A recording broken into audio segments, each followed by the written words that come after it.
Sa Photography YouTube channel thiêu tô tết chỉ bảy lệ ule voin hi May 26 sáng hi lệ som hi panga Monday tlai dar thum le chan ve ania hanan tei chok le lok doni tlai lampang Monday tlai voin hanan tei kol chok le lok doni khawchhung khopon kan tan lo voin chu khawchhung kan tlan anga city Aizawl city chung kan phang kol anga ei lof te hui mo ve dewa drop kan bonga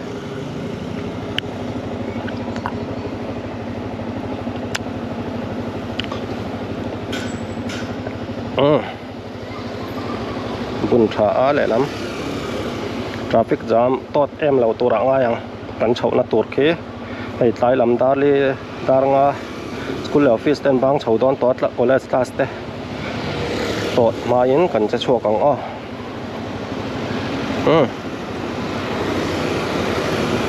kata rồi ta ang khanin naktu ka hian Republic kan veng mat chu nom tak khela om no na Sealhawk versus Republic veng ani don na naktu ki mu nom don khop maya met mu nom chho don chắc thầy là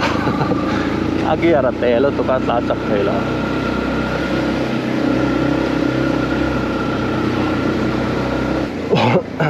sorry chép là tốt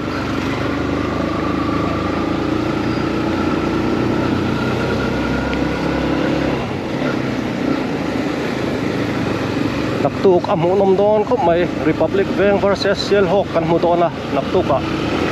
wai me football match mu nom tak kan mu don na ena cha kom to khop pa ya tan chap lo khang lai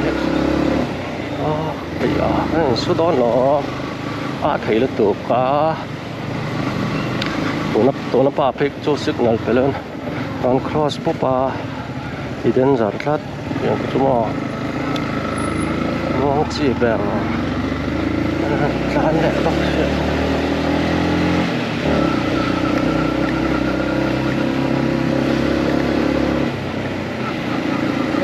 tlan chắc lắm tao nãy rồi mày làm áp được tao làm bắt tao khăn mèo chọn nó sang em mà chắc là ăn sẽ tăng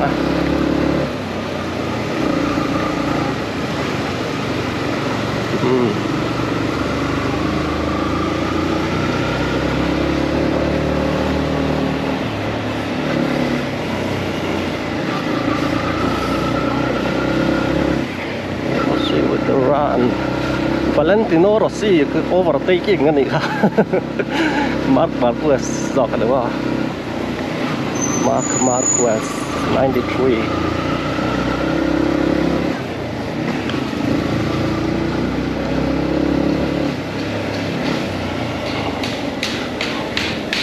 bắt chẹp ai về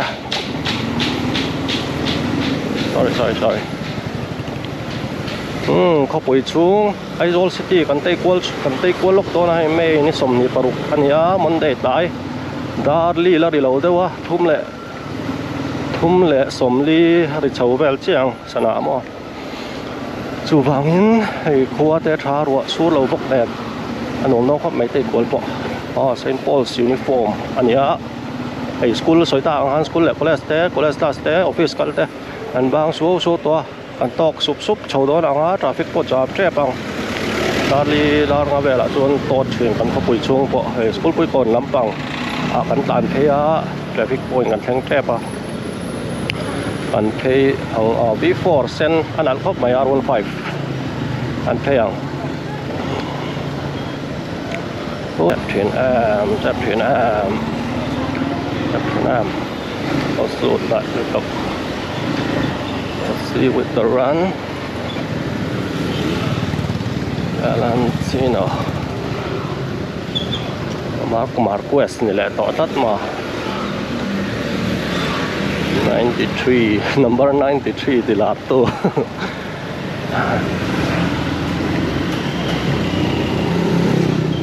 at that speed. Lại phải lắm lại giúp về bị đến tất cả một lọc thấy xí lo xí anh tì chạm al để cái chạm một cái thế lâu chạm lại lâu này lại phải rồi lo cái màn hóa anh để bèn rồi rồi không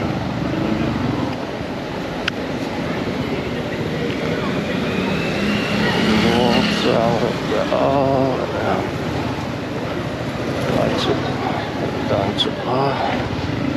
thì lại rút overtaking cả tum mana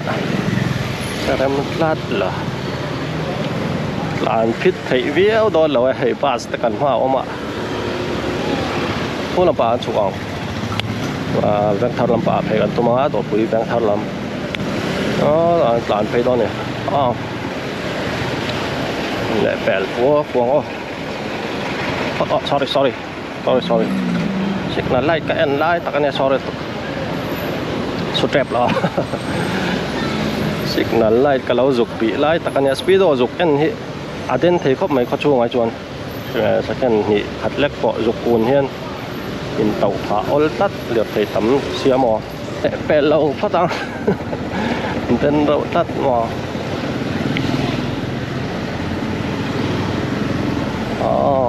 tái lắm bằng miกันtâm lệ trần thôi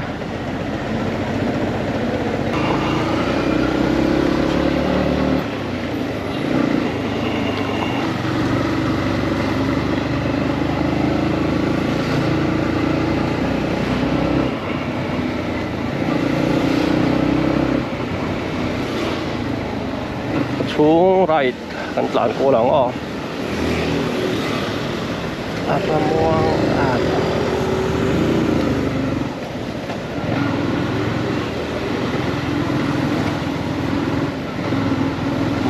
lát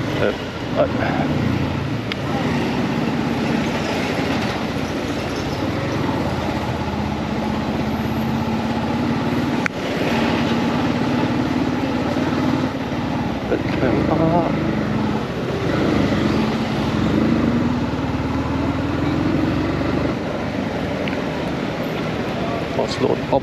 thì nó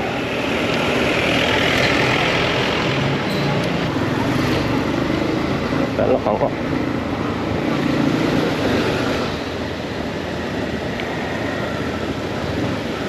valve actuation màตัวปุ๋ยแบงค์ทาร์รอดเทียกันตานเมกหัวอัฐาสวยตาอังคารในรัวอสูรเอลเจริเลยเป็นต้นเฮนั้นรอนอมทุดเจลาเต็มทีช่างแหละป้าสเตย์รอนหลังแหละทุดเจลบ็อกเซียมา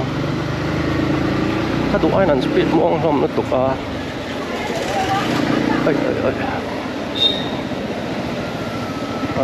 ช่วยสันหลานจักรจักรออกมาบ็อกเซียมาหลานเป็นมาแล้วไงปิดเข้าไป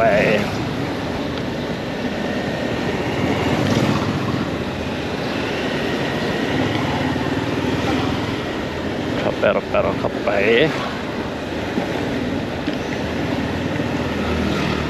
ช่วยฉันมา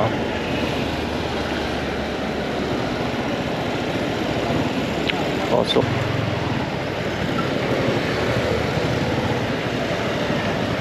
จากของไอ้ชัดเฉียบแซ่บเทนี่เฮ้ยฮะตีเลยเทล็อกแล้วเว้ยworkshop แต่ทางเราเอามา Maryland homestay แต่พอเราเอามาชักอาหารต่อจะช่างให้เฮ้ท่าสไตล์แบบอะไรอย่างท่าสไตล์ก็ตีตาถลังลำปังแต่เป็นละจานส์ทัดตกเป็นละจานส์คงที่อักวลดันกันสต่อปกะตาละหน่วงครบไหม crossing ตาละก็หน่วง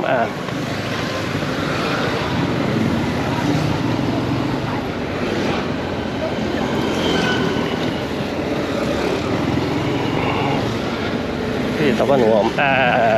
let's go có lắm không vai bạc còn vén traffic pointกันแข่งแทบว่าโดนแต่แบตเตอรี่โดดแต่เรามาถ่ายเห็นไหมหัวทุกตัวไอโฟนโดดนะโดดช่างเนี่ยพาสเตอร์มันเนี่ยเป็นช่วงการเฉาแหวนได้ยังการเฉาแหวนอะไรฟังอัดปล่อยเวียเหรอตานพี่ตายgo see if I is good school lần bác số tổ mày đã phải sao rằng cái lai chầu đã phải cả chạm nó sao em hiện đâu ạ chầu giá lằng san mà rồi là bằng rốt hay ạ rốt chầu ạ là chầu á đã phải chạm mà hắn tàn hết cái gì là mẹ hay là thế sky high ở to hắn bèn sầu taตัวล้าสกายไฮมาจานมารูเวสโรตัดจังอินจานมารีป่วยหนักหันกันนั่นกลัวลังอ่ะยี่ไรอ่ะคันมาคงให้เฉาเราตัวกายไรเฉาแต่พอเหเกียร์เลียนมันแวซุกอะไรจัดโจเตเว้นสุกรินอายินกัดหลานพิษกัดหลานหมวงเที่ยวก็ได้งะมาเราจูกัดหลานผิดเรื่องพวกไหนก็ได้ไอ้โลบปะให้กุดกดปะกับมังเทียมจันต่อก็ไม่ถ่ากัดโลบแต่ปะกับมังเทียมเวี้ยต่อไหมถ้าพบไหม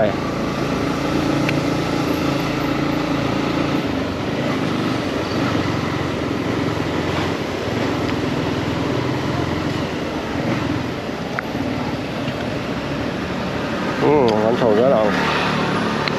jam lệ đậu tả tiền lầu tôm này khá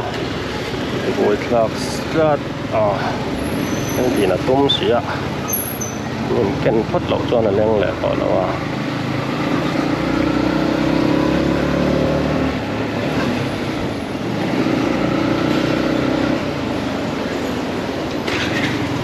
cô rồi em sorry sao tao hay về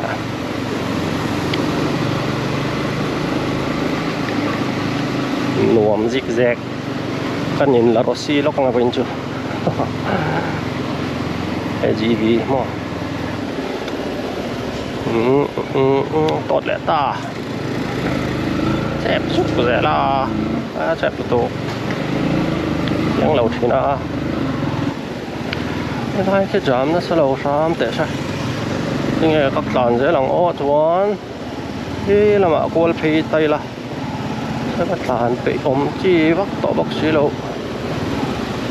lại bỏ nó bèn thế này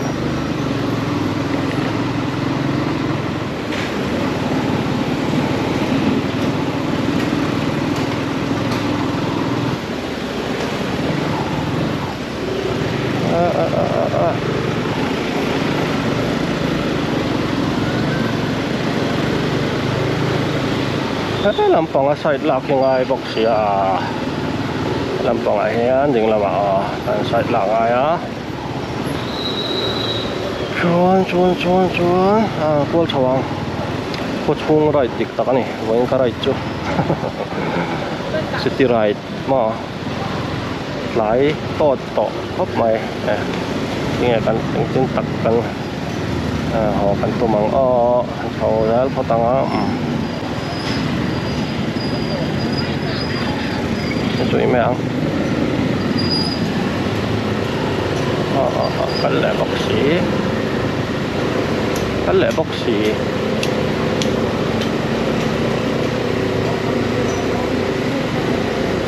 cây muông Ultra Pro Max và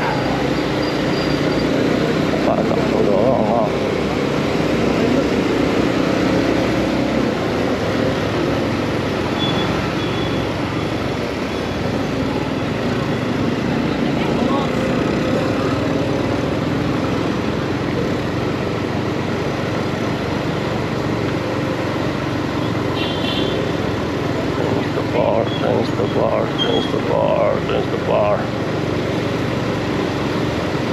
anh nuông rau khóc mày hay chal tlang rót chầu anh ấy á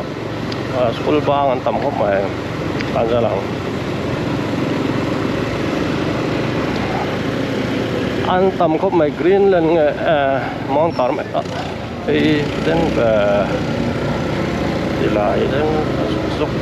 cái pha chụp vì lạc lọ giúp cái lom là món pha chụp là cái nền tàu đó nó hal đến giúp là lại bel trên nó này bel con tôm chín nó còn là mua bọc xìa mà chè bọc xìa đâu rồi tốt rất tốt quá này nó còn hơn nữa cho nên tay cái bọc cái xì lâu quá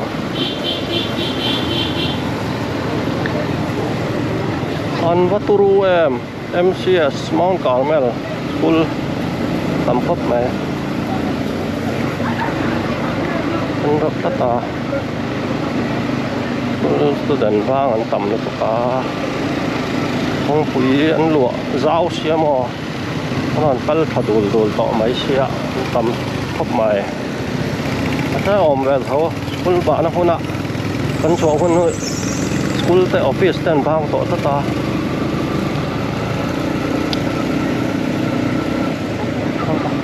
đây về thấy trap next sao thấy sao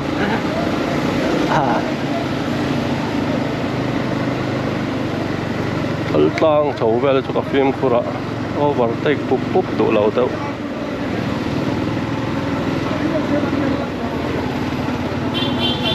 em trang hay thấy rất là anh thấy xám tùm tàng xám tùm về ngay ngon lệ mấy nhàng chú lại bel nó hôn trà tích lọc ăn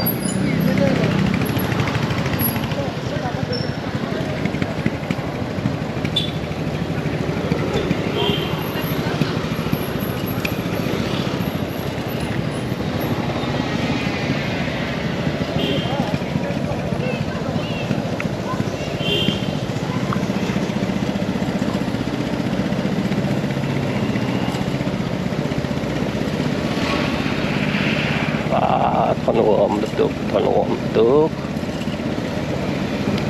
ê mó liền có bọc rơi là cắt mấy đi ơi karon tlan đến đâu tụi Allah ya tại là đâu tham tại xe đến hiện tại phải tay ổn xí không chép nén mò lúc nào ai nè giờ phải gần khẩn hiến là hiện quần thêm ó tiếng của tôi mắng ó tiếng của lắm ai qual pop nice chuan signal off gear in liền mẹ ó fifth gear in kan lirang hey le chal tlang dai pe nga kan chuka anuam khop mai helai hi dai training na mun building khani han tan thabe zelang neutral lir ai chuan gear lir sut lem chuan asot deu a lir chak deu set po han chuk zelang to ton to khop mai khopui chung ko tan tha zelang khal anuam khop mai hai chuk chawa kan khal na sa ne pai khimo nei kan pai ka chuanin kong chuk chho an veng kong ta so chuk chho vek kan ya the public road chuk chho ta so kan thianga tin veng dang khal har deuh lai te tam ko lang lại kan kual lenga tlai rau na kan nei lok don ani chu một tháng kual mang speed chia ta chắc thấy ta đó see on the take hello ê đến giờ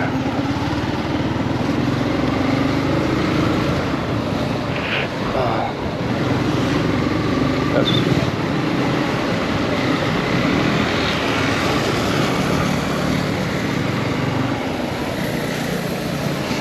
Mùa mới tục vậy đó. Rồi.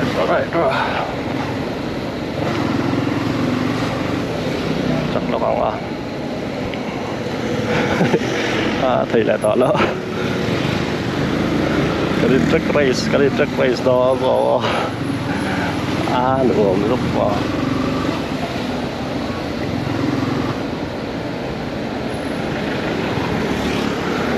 giờ và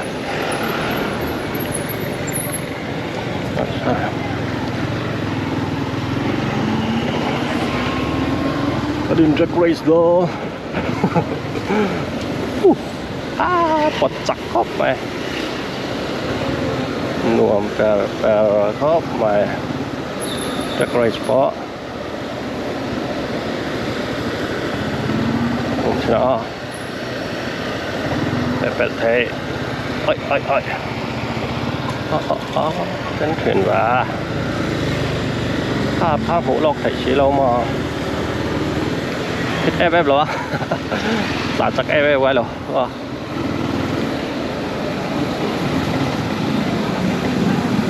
สิ่งนั้นก็ไม่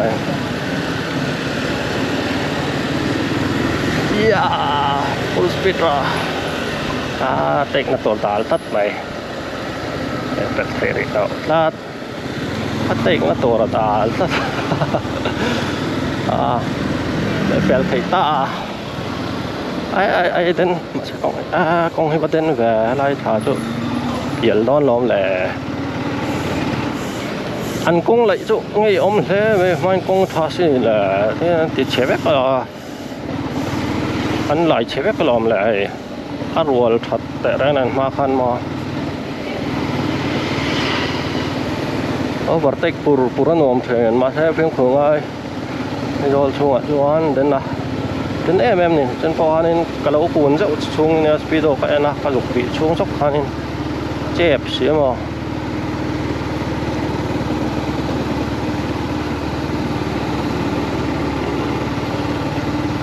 six kia đến cả lỗ tlan này chặt lỗ cắt từ đấy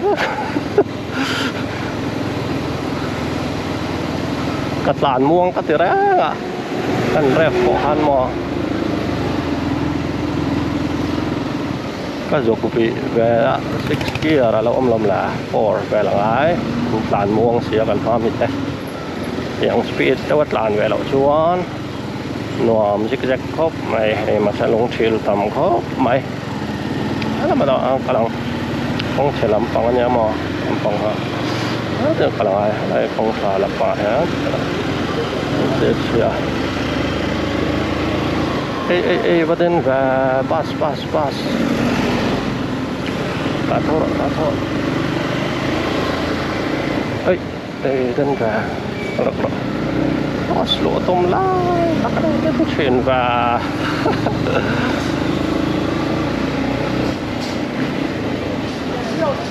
đây tôi đến giờ giúp mà slip tụ ton này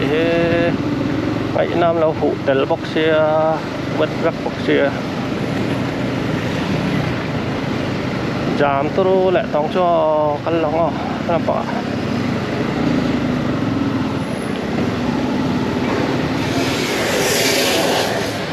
cái đồ ra nôm ra thêm cái thuộc ra thêm thằng đó chui helmet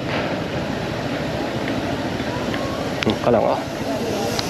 đây tlan chắc ngang em ô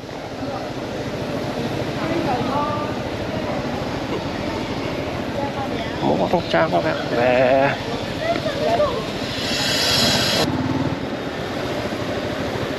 cross lock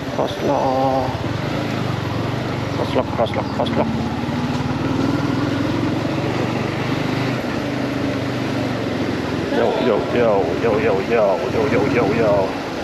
dám lẽ ta pas pokoknya venue car lalu oma kẹp rút thèn khớp máy là cái đó ai chút làn vật bắt ai tột thì mà đó số mò nóจะช่วยเผื่อขนาด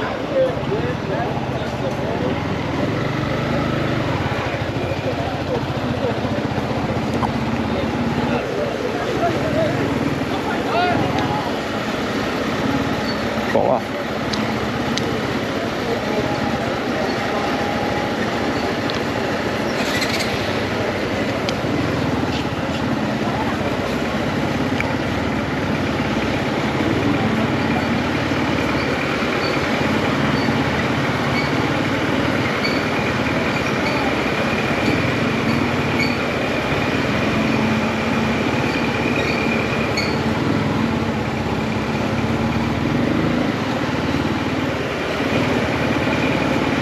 KM dan he 251 lo ne la ta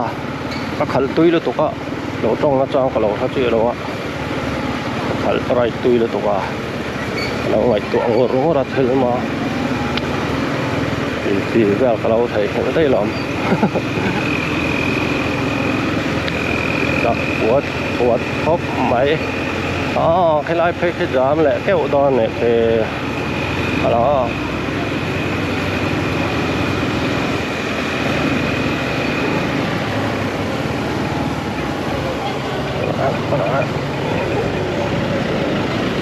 kata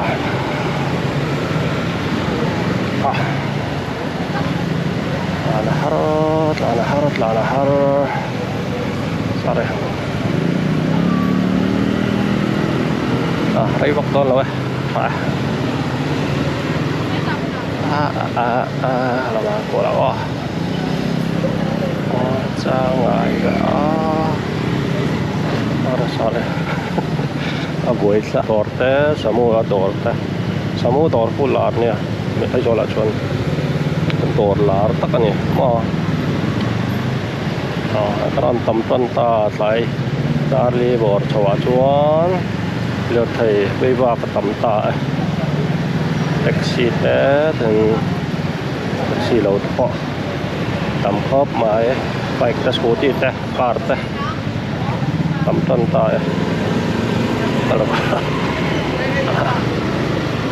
lama yan roll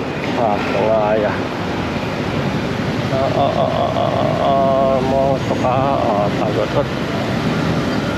vai hi an tlan lai thina mo rung huna hian in an tlan lak lo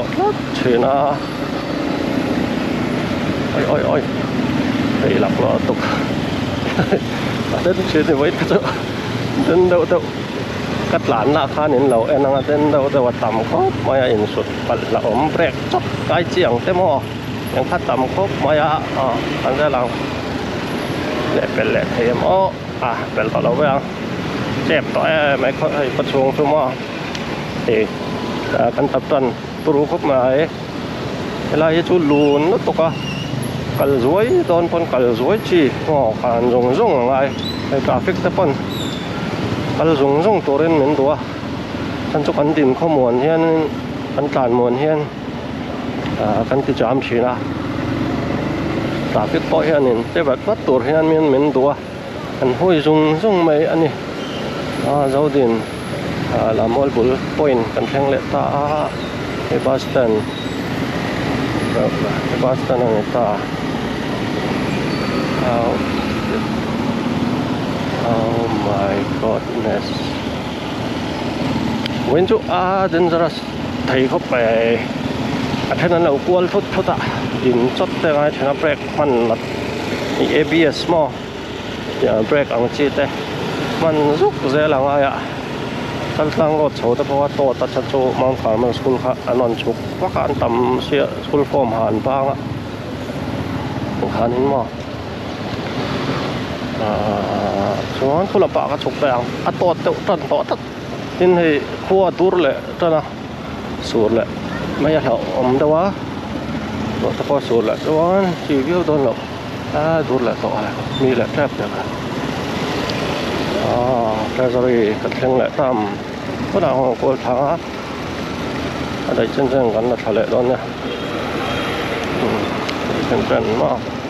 ชิคนันเป็ดไอ้มาอ๋อ sorry ไปละอันกระป๋องว่าไอ้ฮะFourth gear, come on! I got the touch of R15 R15 V3 or V4 well khawchhungah don tai la ai lai cho por om don ni kong le ban le kong well rim don la tok bo tia bo khal rek lo ni box stand mo kun reng loi em ti do le vina zia de wa khalin mo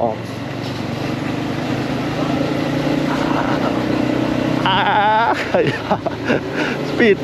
แล้วตก ฮิตแล้วตกตาแล้วก็แฟงหุยปีปางแฟงบอร์แวลกันแข่งทะเลเจ็ดตายปวดตูรร้านชุกังก็รู้ไหมนะแฟงหุยกันแข่งช้าZPM พิซซ่า ZPM Office สดการไลน์อันนี้ZPM Office ค่ะเฮ้ยหลายแค่นั้นนี่ชวนนิวตรัลตัวไปยังดูอันนี้อันเลี้ยจักไถ่ตัดเราให้ไล่ถ่ายให้ชูชักก็มาการรีวิวเราแหละเจ้าไบค์ปะตัวทดสอบมาทานี่ครับเราเองนะครับวิดีโอฟุตเตจจากหานี่เขาช่วงตักกันหันตานั่นนี่เห็นจังกันเช่าดอดปุยเวียงทาร์ลำปังแต่ชอบตาจานมารู้ว่าจังอินตาจัลตังยังรันเล็ดทะเลรำหนุนนอดจังอินมารู้เวียงริพับลิกเวียงลำกันแข่งทะเลตอนนี้กันคัลทุยครบไหมเป็นชูได้ทุยครบไหมวิดีโอข้างหลังอินกระดิ่งกันถ้าครบไหมไปปะกันรีวิวปะ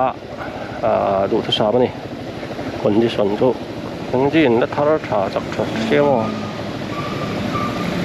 V3 แต่ V4 แต่จะได้เพียงจีนได้จูอัดดูก่อนเรานี่อย่ามาหามาตัวรู้ตักนี่Aizawl là cho nên bây giờ hiện nay after sales sẽ ở đó ăn lâu FM ở đó thầu thật MM mà quality rất tốt sorry quality rất tốt tiền ạ cho nên tán lạc lỗi số ca cái mấyอย่างไรmột kiện box tia lại giúp hay nó có mấy vấn đề chưa nên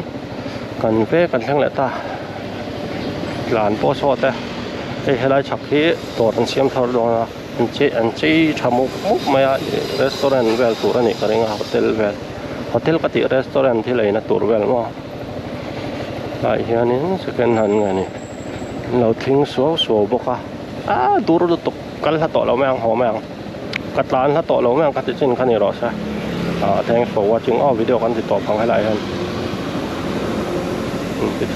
จึงคันนี้เราใช้สูตรแรกพะกันหัดจีต่อแล้ววะที่จงคันนี้เราใช้ทั้งโฟว่าจึงตอนเล่นแล้ววิดีโอต้องแน่น